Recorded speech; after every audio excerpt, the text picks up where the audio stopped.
Olá, estudante, como vai? Sou a professora Larissa Petrucci, hoje responsável pelo conteúdo de língua portuguesa. A nossa conversa se dará em torno de três gêneros textuais que eu tenho certeza que você já conhece, que é o relato de experiência, o depoimento e a notícia. Então, eu levarei em consideração o seu conhecimento prévio sobre esse assunto, levando em consideração o reforço que você já teve contato com esses três gêneros que começaremos a partir de agora uma conversa, um bate-papo, uma aula sobre esses três gêneros, tá bom? Iniciaremos apresentando um relato de experiência da autora Conceição Evaristo. Conceição Evaristo é hoje um dos grandes nomes da literatura brasileira, autora negra, mulher negra, e é muito importante marcar esse lugar de fala. E eu apresento um relato de experiência muito impactante, que apresenta a subjetividade e as experiências vividas pela autora, tá? Então, vamos lá com tranquilidade começar a ler e trabalhar o relato de experiência. Não nasci rodeada de livros, do tempo e espaço aprendi desde criança a colher palavras. A nossa casa vazia de bens materiais era habitada por palavras. Mamãe contava, minha tia contava, meu tio velhinho contava, os vizinhos e amigos contavam. Tudo era narrado, tudo era motivo de prosa-poesia, afirmo sempre. Entretanto, ainda seguro que o mundo da leitura, o da palavra escrita, também me foi apresentado no interior de minha família que, embora constituída por pessoas em sua maioria apenas semi-alfabetizadas, todas eram seduzidas pela leitura e pela escrita. Esse relato de experiência apresentado da autora Conceição Evaristo apresenta características muito específicas desse gênero. Ou seja, é o discurso direto, observem aí que o fragmento apresenta as aspas. Quem está falando é quem? É Larissa ou Conceição Evaristo? Conceição Evaristo. Ela leva em consideração as experiências vividas, a sua subjetividade. Imagine se eu pergunto a vocês, qual é a sua experiência com a leitura e com a escrita? Você vai relatar a sua experiência ou a minha experiência? É claro que a sua experiência. Está aí a grande característica do relato de experiência. É sempre na primeira pessoa. Eu relato. Se vocês me perguntassem qual seria a minha experiência com a leitura escrita, eu diria: eu sou filha de professores, sempre tive acesso a livros, às palavras. É um relato que leva em consideração as minhas experiências. Por isso é muito importante prestar atenção e atentar-se para as características do relato de experiência. Quando eu pergunto aí qual é o seu relato, é possível você identificar algumas características específicas.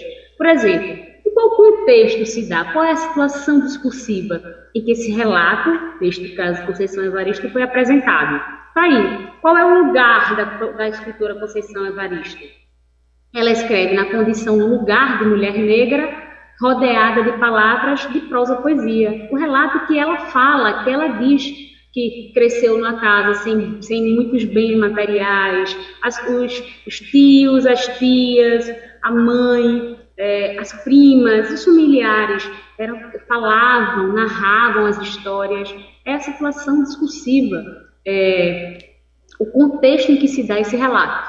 E quem é o interlocutor? Larissa, não sei o que é interlocutor. É o outro. Quem é que recebe a mensagem? Nesse contexto aí, parece que Conceição Evaristo está dando uma entrevista ou numa palestra com estudantes, professores. Está aí. O interlocutor ou interlocutores. Quem são?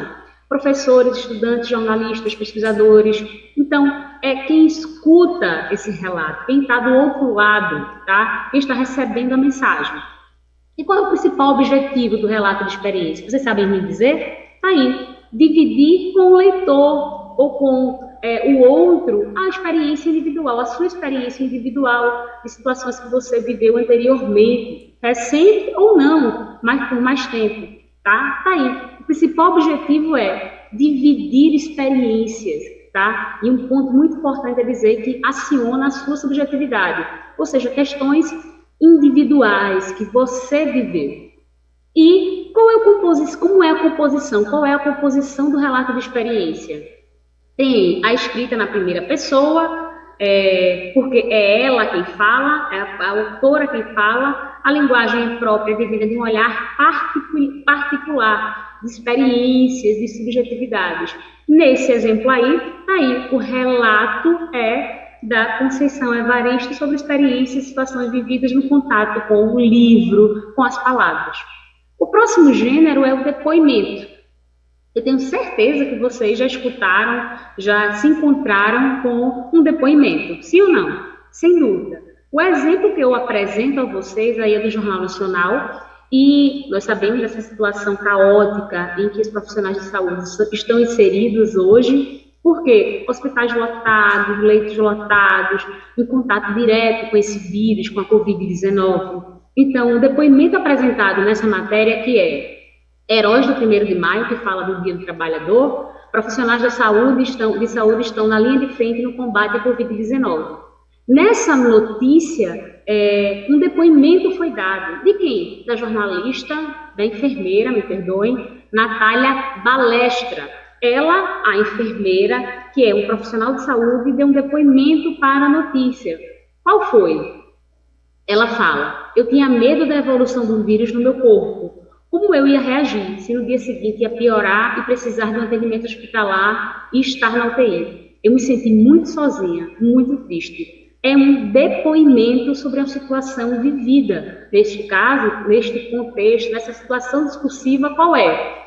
Acabei de falar. Situação discursiva é o contexto em que se dá, neste caso, o depoimento. E qual é o contexto? Os profissionais de saúde em período de pandemia no Brasil. Ela fala de um lugar, enfermeira, de um profissional de saúde e representa outras vozes desses profissionais, tá? Então, a fala representa outros profissionais da saúde, de saúde, que são, neste caso, nesse exemplo, os enfermeiros. E quem é o interlocutor? Bem, quem é que senta para ver a notícia?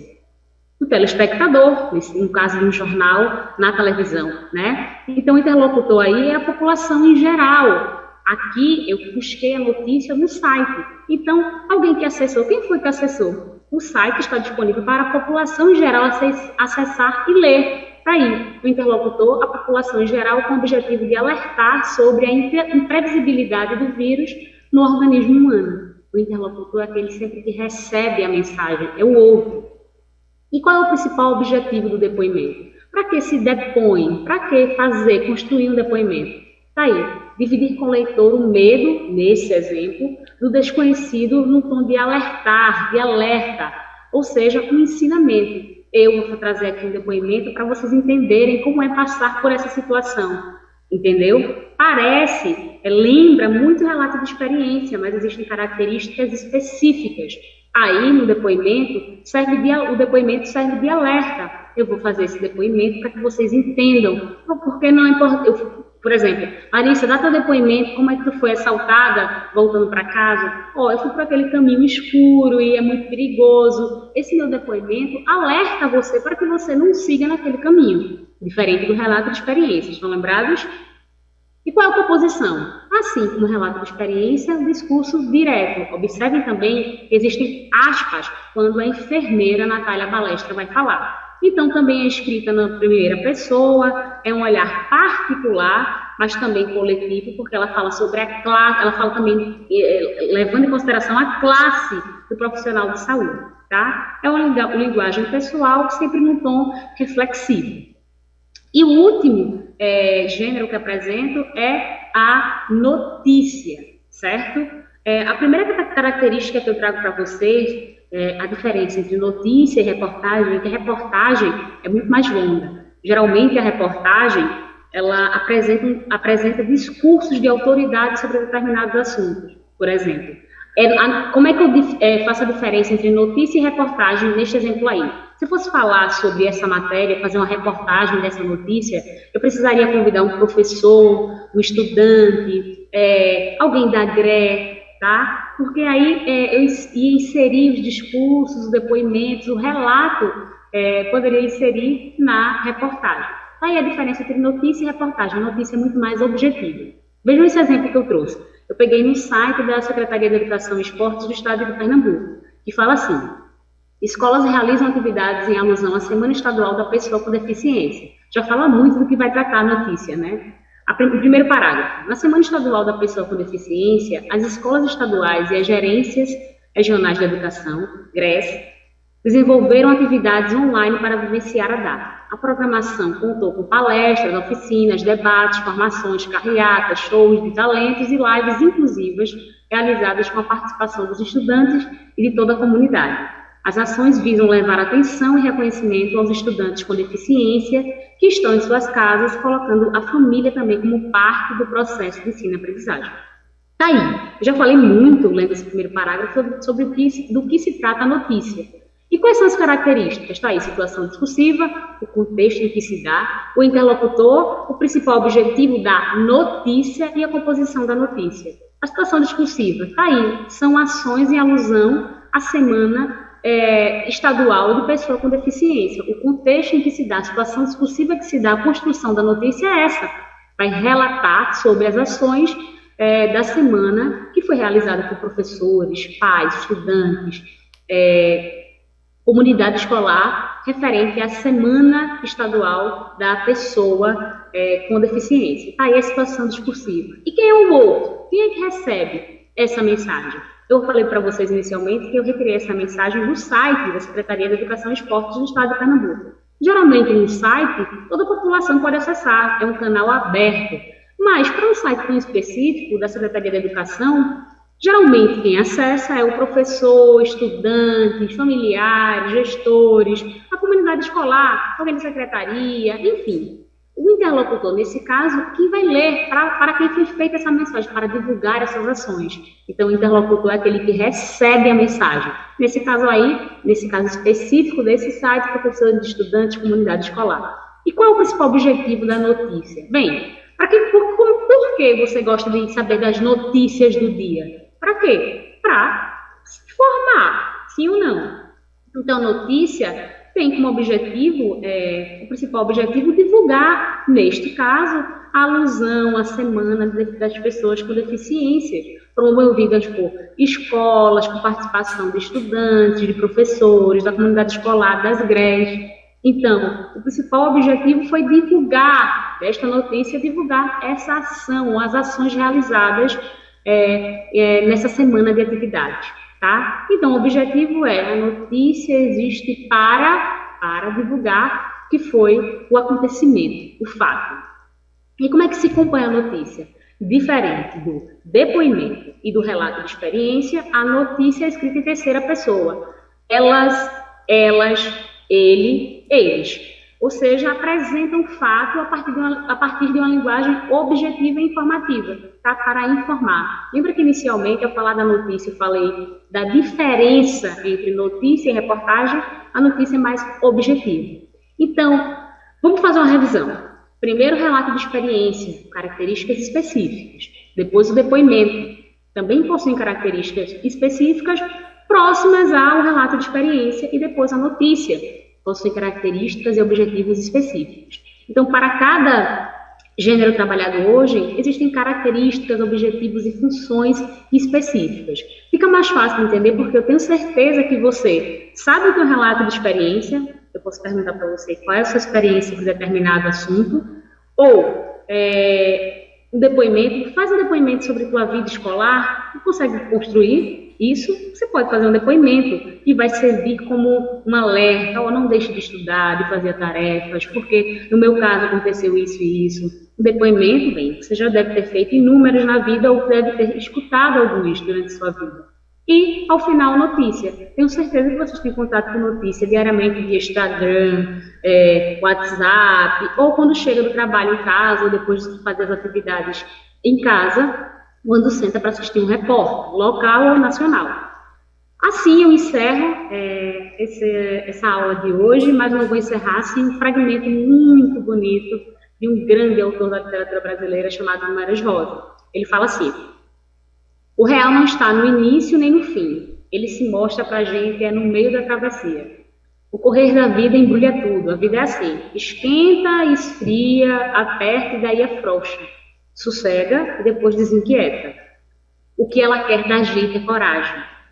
E é isso. O que a vida exige de todos nós, eu, você, professor, gestão de escola, amigo de trabalho, colega, vizinho, primo, é coragem.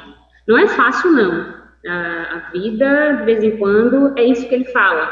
Desinquieta, fica um alvoroço. Mas o que ela exige da gente é caminhar, é coragem.